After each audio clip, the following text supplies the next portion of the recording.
Let's talk about image processing. This is something that happens a lot, and a lot of companies process images or videos. What do I mean? Well, Instagram here, for example, you may have used this service. What you do is you upload your pictures and Instagram displays it to all your friends.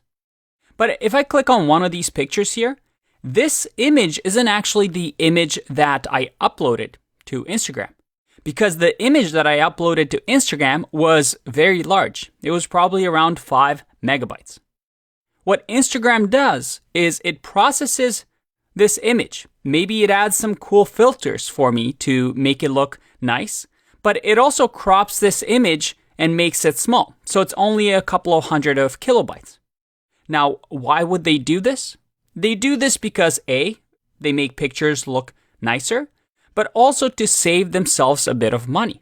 If they uploaded all the pictures that they have from all their users, and each picture was a couple of megabytes, that's a lot of storage space for them to have to hold on to these pictures because each of these pictures are on their servers. So they save a lot of money by compressing these images. The same thing happens on Udemy as well. You may have watched a course on something like Udemy and thought, man, these videos are a little bit blurry. I wish they were a little clearer.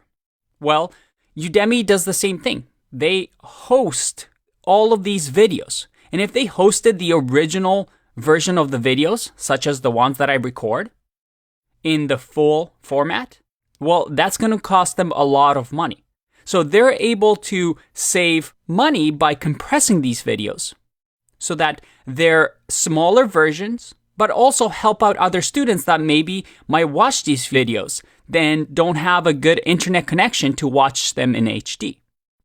So this is a very common problem. So we're going to learn all about that. Now, what are we going to use? The key thing is that internet is your friend. As a Python developer, you should be able to find these libraries by just doing a simple Google search, such as image processing Python. And we see over here a bunch of resources, like 10 Python image manipulation tools, or things like OpenCV, which we'll talk about. But I'll save you the hassle and tell you what we're going to use. We're going to use something called Pillow, which is a pretty standard library to use with Python when manipulating images. What we're going to do is actually install this Pillow library. And there's a couple of warnings here that we're going to get to in the next video. But ideally, all you're going to do is, well, you can just pip install Pillow. So let's do that. I have a folder here and a project that we're going to be working on, so ignore the right side here. But in here, all I'm going to do is say pip, and I want to make sure I'm using pip3. Again, this is something we've talked about. It's up to you. Make sure that we're using the latest version of pip.